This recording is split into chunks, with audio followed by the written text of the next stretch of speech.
بسم اللہ الرحمن الرحیم۔ جماعت نحم کے اردو کے لیکچر نمبر 32 کا آغاز کریں گے۔ ہم پڑھ رہے ہیں غزلیات میر۔ اس سے پہلے ہم نے میر کا تعارف اور غزل نمبر 1 پڑھ لی ہے، زبانی تشریح، زبانی وضاحت کے ساتھ۔ آج ہم پڑھنے جا رہے ہیں میر تقی میر کی غزل نمبر 2۔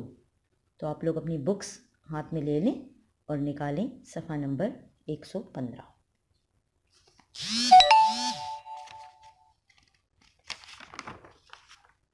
صفحہ نمبر 115 پر آ جائیں۔ دیکھیں، پہلے ہم اس کو ایک بار ریڈ دے دیں گے اور ریڈ کے بعد جو ہے پھر پڑھائی کے بعد درست تلفظ کی ادائیگی کے بعد پھر ہم اس کے الفاظ معنی اور تلفظ کی طرف تشریح کی طرف جائیں گے۔ ٹھیک ہے، تو آ جائیں، سٹارٹ لیتے ہیں۔ فقیرانہ آئے صدا کر چلے، میاں خوش رہو ہم دعا کر چلے۔ جو تجھ بن نہ جینے کو کہتے تھے ہم، سو اس عہد کو اب وفا کر چلے۔ نہ دیکھا غمِ دوستاں شکر ہے، ہمیں داغ اپنا دکھا کر چلے۔ شفا اپنی تقدیر ہی میں نہ تھی، کہ مقدور تک تو دوا کر چلے۔ وہ کیا چیز ہے آہ جس کے لیے، ہر ایک چیز سے دل اٹھا کر چلے۔ دکھائی دیے یوں کہ بے خود کیا، ہمیں آپ سے بھی جدا کر چلے۔ اگلے صفحے پر جائیں۔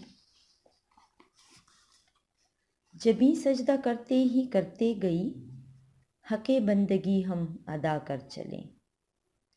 کہیں کیا جو پوچھے کوئی ہم سے میر، جہاں میں تم آئے تھے کیا کر چلے۔ انتخاب کلام میر ہے، ٹھیک ہے، کلام میر سے انتخاب کیا گیا ہے۔ اچھا جی، یہ ہو گئی اس کی پڑھائی۔ آپ نے خود بھی اس کو اسی طرح درست تلفظ کے ساتھ پڑھنا ہے، ٹھیک ہے۔ اس کو غزل کو خود بھی آپ نے ساتھ ساتھ ریڈنگ بہت ضروری ہے، اس کی ریڈنگ آپ نے خود کرنی ہے، ٹھیک ہے۔ اس کے بعد دیکھیں، اب ہم آتے ہیں اس کے الفاظ معنی کی طرف۔ فقیرانہ، فقیروں جیسے، فقیرانہ فقیروں جیسے، ٹھیک ہے۔ فقیر کس کو کہتے ہیں؟ تہی دست، یعنی جس کے پاس کچھ نہ ہو، ٹھیک ہے۔ صدا، آواز، صدا کا مطلب ہے آواز۔ ایک ہوتا ہے سین والا صدا، اس کا مطلب ہوتا ہے ہمیشہ، ٹھیک ہے۔ یہ ہم آواز الفاظ ہیں اور ایک جیسے لکھی بھی جاتے ہیں، صرف صاد اور سین کا فرق ہے نا۔ وہ جو دوسرا صدا ہے نا، دیکھیں، یہ اس کا مطلب ہوتا ہے ہمیشہ، اور یہ والا صدا جو ہے اس کا مطلب ہے آواز۔ میاں خوش رہو، میاں بزرگ یا کسی بھی بڑے کو مخاطب کرنے کے لیے احتراماً جو ہے وہ کہا جاتا ہے، کسی کو بھی عزت دینے کے لیے، جیسے ہم کہتے ہیں جناب، صاحب، ٹھیک ہے۔ خوش رہو یعنی شاد رہو، دعا کر چلے، دعا کرنے کا مطلب کسی کو اچھے الفاظ سے یاد کرنا، ٹھیک ہے، دوسروں کے لیے نیک خواہشات کا اظہار کرنا۔ بن بغیر، تجھ بن تیرے بغیر۔ عہد وعدہ، یہ سو لہٰذا، لہٰذا، اور عہد کا مطلب ہے وعدہ۔ وفا، وفا کا مطلب ہے وعدہ پورا کرنا، ٹھیک ہے، یا محبت نبھانا۔ اچھا، یہ عہد جو ہے یہ زمانی الفاظ میں آتا ہے۔ اچھا، عہد کے دو معنی ہوتے ہیں، ایک عہد دیکھیں نا، ہم کہتے ہیں وقت، زمانہ، اور وفا کا مطلب ہے نبھانا، ٹھیک ہے، نباہ کرنا۔ اس کے لیے دوسرا اگر ہم دیکھیں، اس کا مترادف جو ہے وفا کا نبا، نبھا آتا ہے، نبھانا یا نباہ کرنا، ٹھیک ہے۔ اور اس کی الٹ کیا ہے؟ جفا، جفا کا مطلب ایسے ظلم ہے۔ نہ دیکھا غم دوستاں، غم دوستاں، دوستوں کا غم، ٹھیک ہے۔ داغ، داغ کا مطلب یہاں پر داغ کی میننگ جو ہے وہ لی گئی ہے دکھ سے، درد سے، ٹھیک ہے، درد۔ شفا، صحت یابی، صحت یابی ہونا، ٹھیک ہے۔ تقدیر، قسمت۔ مقدور یعنی انسان کی جہاں تک قدرت ہو، ٹھیک ہے، جہاں تک اس کی استطاعت ہو، جتنا اس سے ہو سکے۔